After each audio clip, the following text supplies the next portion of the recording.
So This is scary for me. I'm not a heights person. Michelle is out of her comfort zone. Well, I don't get up this high very often. Remember what I told you? Is just pretend you're on the ground. Okay. But be cautious of where you are. Yeah, that could Okay. work not in your favor. All right, so we have finally gotten in our main support beam, which is going to support the roof on both sides, Which is supporting us. which is directly above the post and then supported on each end of the Rammed Earth walls. This beam is laminated veneer lumber. So it comes in 1.75 plies. It's 16 inches deep. It has 880 nails in it. So 5 rows, 1 foot on center, every ply. So the 4 plies, so that times 4. And then Let's show a quick video of James putting this together because there was a really funny coffee cup moment.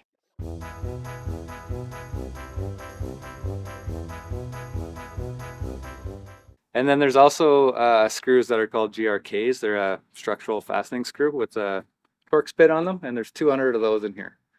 So those are like $400. It's pretty ridiculous. But anyhow, beams in, moving on, and the next step is to get in the timber rafters for the section that's behind us. Wait. We need to talk about how you got this beam here. Oh, blue.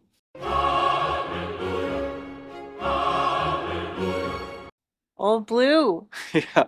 So let's talk about how you got the beam here because that was quite the feat. Okay, so the beam was assembled on sawhorses, so I didn't have to bend over. Yeah. My posture is bad enough as it is. Sit up straight. Yeah. So assembled it on sawhorses, each individual ply, cut it first, and then the nailing and the GRKs. So then we found center of the beam, put it on edge, and basically Marks just right here. yeah. No, that's a different mark. That's for the rafters on the back. Never mind. I won't interrupt. That's okay. So yeah, just basically spread the forks and found the center, so it was nice and balanced. Boomed it in past the post where it's raised on the front here, and then into the pockets of the post on the sides.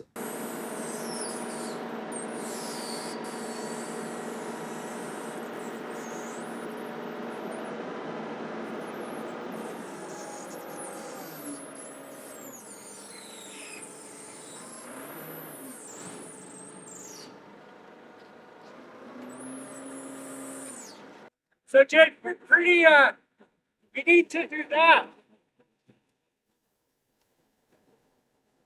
Because we're like a foot too far that way, and about half a foot too far this way.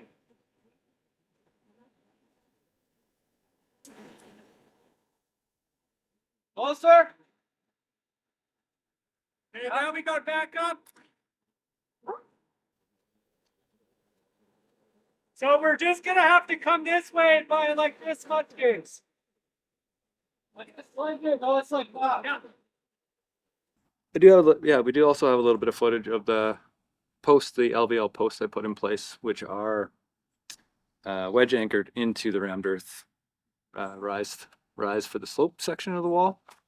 Mm-hmm. But yeah, that'll probably explain itself a little bit better with the B-roll. Yeah. Yeah. And we also we're very excited to get another video out here, so just bear with us. But some of you might be wondering why this log is burnt. So if you watched our last video, we put this post up. Nice, nailed it. We put the post up with the help from our friends, which was also quite the feat. This is a Tamarack. Yeah. Which is not related to fir. Thank you to one of our viewers who corrected us on that. Yeah, it's pine. It's in the pine family. So it's a tamarack or larch, whatever you prefer to call it. A tree that we fell at a work site that we were doing a few years ago. And we've had it stored on our property. It's how tall? 28 feet? Oh, it was like 30 something, but Yeah, we had to cut it down. Right now it's sitting at about 12 feet from the post base to here. Mm-hmm.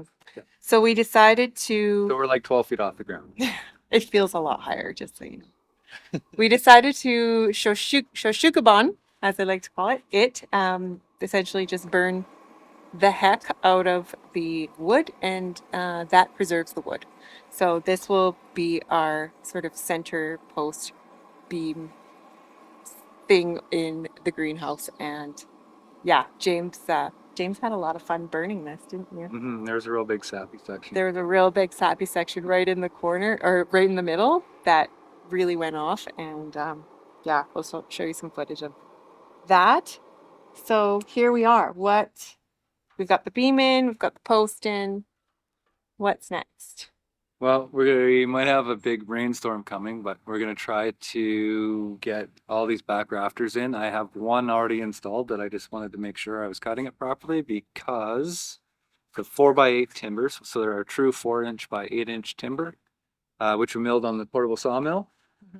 And then those are also Shosugi bond. They're all burnt black. Yeah. That's all been done. And now I just have to do the cuts for the slope. It's a 312 roof slope. So I've got a common cut on this side and then a seat cut on the lower rammed earth wall. Pretty simple roofing rafter cuts. But we want to get those cut. And because they're timbers, I have my nice big Makita saw to cut right through in one cut. So that's hopefully what we can get done. Yeah, I should make quick work of that. Yeah, if it won't be today, it'll be we'll definitely get all of them in today and tomorrow. And then on top of those, it's going to be a tongue and groove 2x6 decking. So from the underside, you're going to see a really nice tongue and groove decking on top of the burnt beams. Which we're going to potentially paint white, so there's a nice contrast. But we're going to show you all of that as we do it. It's not making any sense to you right now. But we should get at it before the rain comes. Yeah. Get cutting. Let's do it. You Okay. gonna help me? Nah, I'll leave you up here. Awkward. Awkward. The rain might just go right over us. I could see it raining. You can? Yeah. Or maybe it'll just skirt around the problem. That scare you? Yeah. That's so Okay, sorry. pick me up. Oh my gosh. No. Okay. Oh dear. Wait. You got me? All right. Cool. Ooh. Okay. Go back through. Your shoelace. I know. I got to get a new one. I can't have to keep tying them because they got too wet. Here, turn around. Your hand. Underneath. Wait.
gonna pour. You ready? Okay, so here's all our 4x8s. Here's all our 4x8s that have been milled and burnt. Kosugi bomb. So I'm gonna put them onto the forks just at a better height for me to measure them and cut them and check them for a crown. And there's a total of 11. We have one up already, so I only have to do 10 more, which leaves me with one extra. But I do need other pieces for fillers. So this will work quite well. Anyways, gonna get at cutting these and just go over how I cut them with you. The one bad thing about burning them ahead of time is you get this like lots of soot on you. So it is what it is. And then I just have to burn the ends.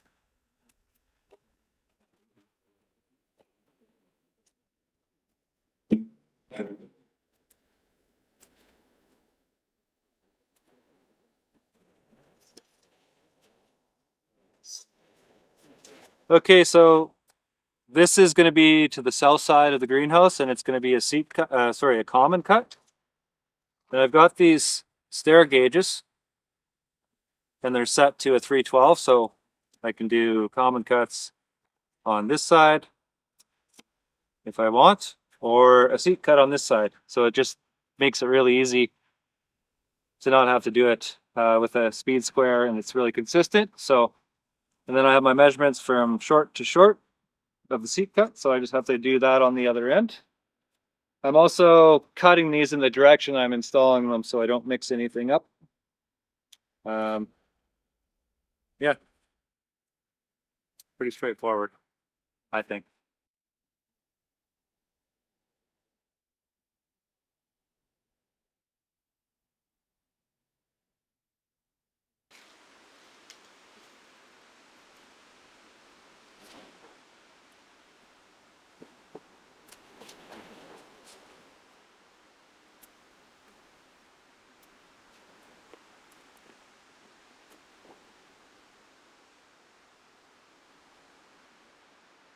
Okay, so this is my marked from the short of the angle to the short of the angle, but I'm just want to make sure I don't lose it. It's hard to see with the burnt wood.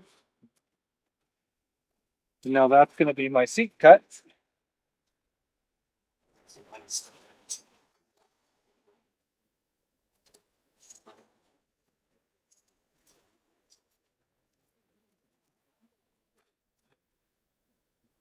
It's a little hard when it's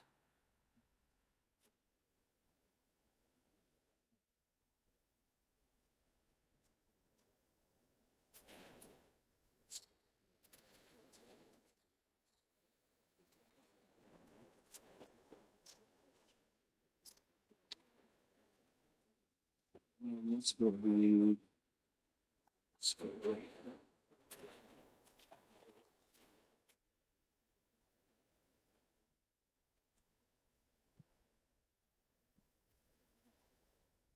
comes that rain.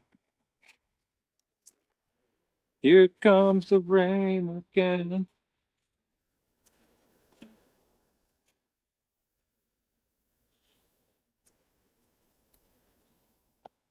You just have to watch out for the wane.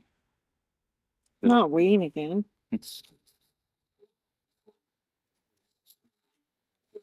All right. Kind of hard to see, but I'll do a quick cut and then it'll show it better. The other thing I can do is double check my long measurement. I'm going to cut that one because that one's easy. And then I can hook on the long before I cut the short. So lots of long and shorts going on. I'm long, you're short.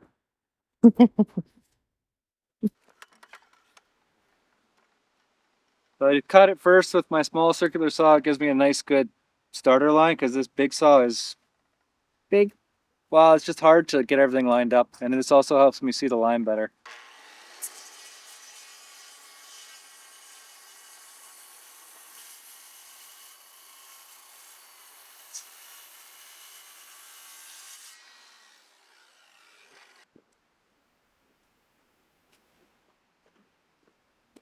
Lobster Lake Storm. Oh, the Makita timber saw. Okay. Thing's so heavy.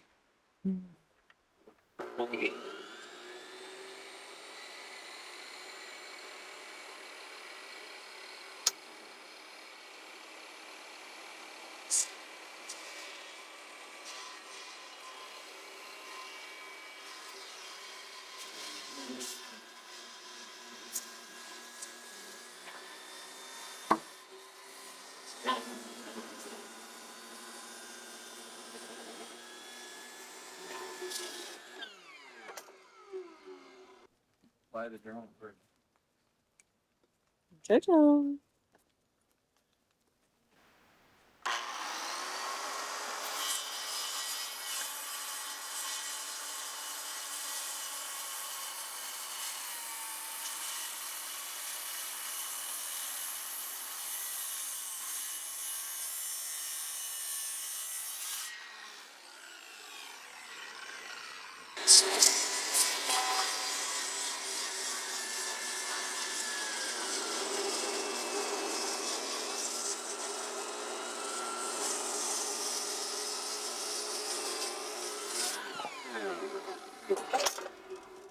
Oh, that's nice.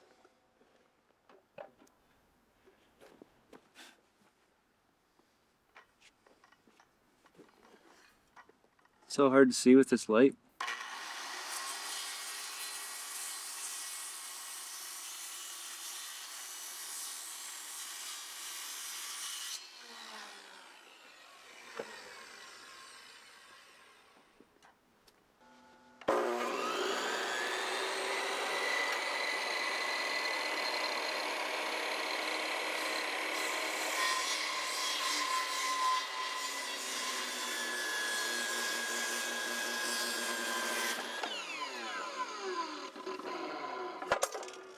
Okay, that's a seat cut.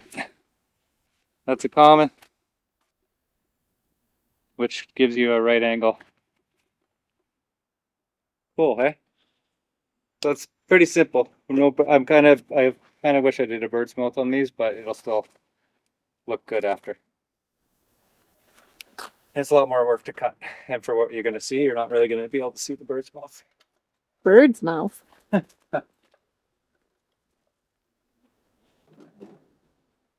Okay.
Eight more to go. Ooh, stinky. Propane. 8 more to go, and then I'll do 4 more, get those ones up. That'll be enough to put on here, and I have to hop up and down on the greenhouse to put them in place. So keep on cutting.